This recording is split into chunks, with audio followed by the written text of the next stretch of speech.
Alright, imagine this. You're typing a message. Maybe a long email, a tweet, a WhatsApp reply. Your fingers dance across the familiar keys Q, W, E, R, T, and Y. You probably never questioned it. That layout feels like a law of nature, like gravity. But here's the twist: it wasn't made for speed. It wasn't made for comfort. It wasn't even made for you. It was made for a machine. And in the process of fixing a problem that no longer exists, we locked ourselves into a system that's still with us today. So why are we still using the QWERTY keyboard, a layout designed to slow people down? Let's unravel the story. Because the answer lies in a bizarre mix of mechanical limitations, business decisions, typing contests, and sheer human stubbornness. The mechanical roots, slowing things down to speed them up. Let's rewind to the 1860s. Christopher Sholes, a newspaper editor and part-time inventor, is trying to create a machine that lets people write faster. Handwriting is slow and messy, and the printing press is far too cumbersome for day-to-day use. So he invents what he calls the typewriter. Now, early versions of this machine had a problem. Each letter key was attached to a metal arm that swung up and struck an inked ribbon to print the letter on paper.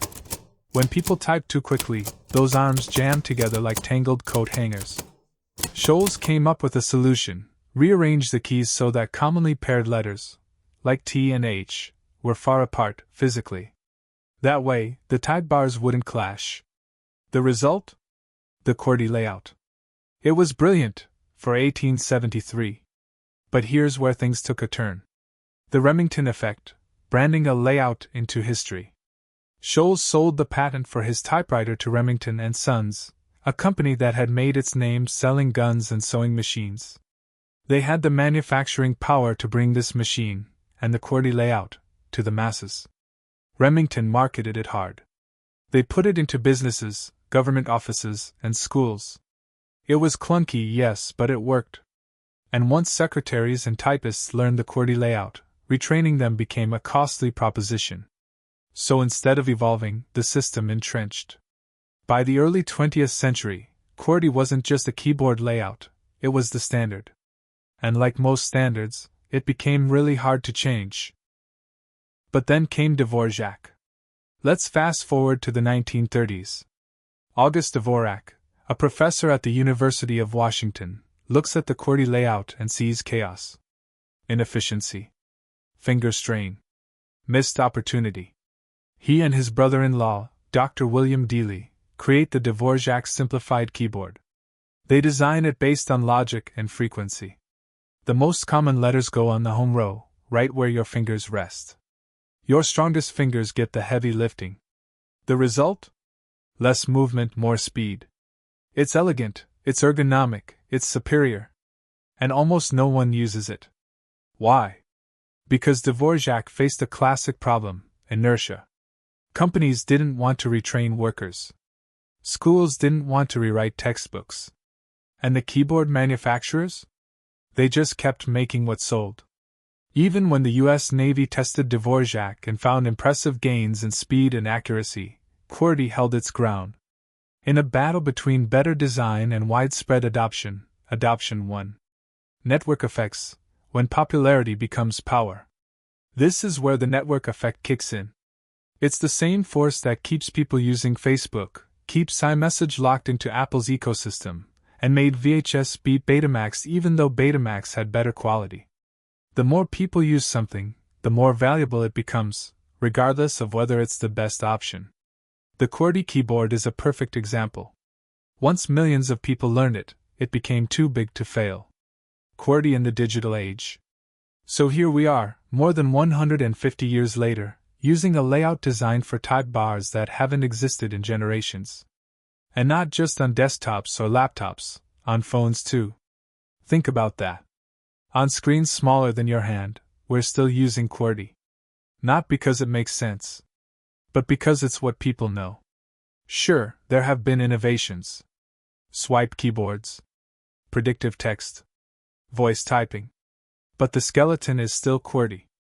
Even when the mechanics of typing completely changed, from physical hammers to electrical impulses, We kept the layout built to solve a problem that vanished a century ago.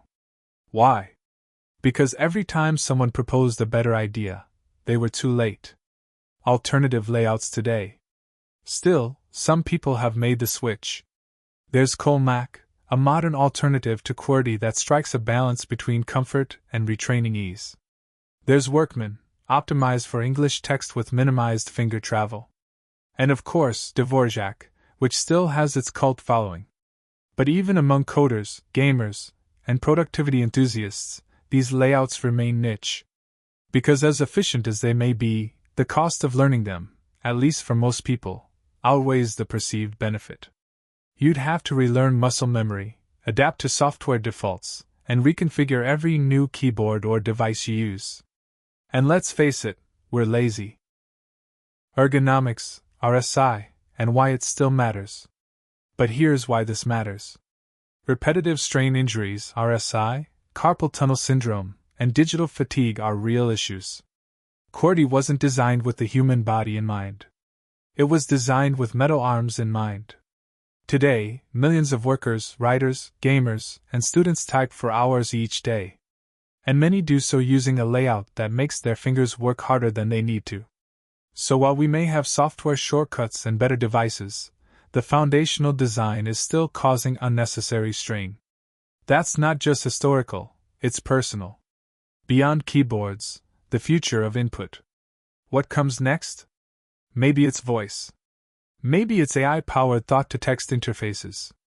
Maybe it's gesture-based input, or even virtual keyboards that adapt to your unique usage pattern. But until then, we're stuck with QWERTY, unless we choose to break the habit. Which is hard. Because humans, like technology, tend to resist change once a system becomes familiar. Still, the story of QWERTY reminds us that not every legacy we inherit is logical. Some are just lucky. Or persistent. Final thoughts. The QWERTY keyboard is a fascinating case of design compromise becoming historical destiny. It was built for a mechanical world. Yet somehow, it survived the digital revolution. It's not the fastest. Not the most ergonomic. Not even the most intuitive. But it won. And sometimes in technology, that's all that matters. So next time you sit down at a keyboard, take a moment to marvel at the strange path that brought those keys under your fingers. Because the future of typing? It might look nothing like this. But for now, QWERTY lives on. And hey, if you found this deep dive into the strange history of the keyboard eye-opening, make sure to like, subscribe, and share it with someone who types way too fast for their own good. We've got more long-form explorations coming, unpacking the systems that shape our daily lives, the myths we live by, and the truths we tend to overlook. Stay curious. Stay kind.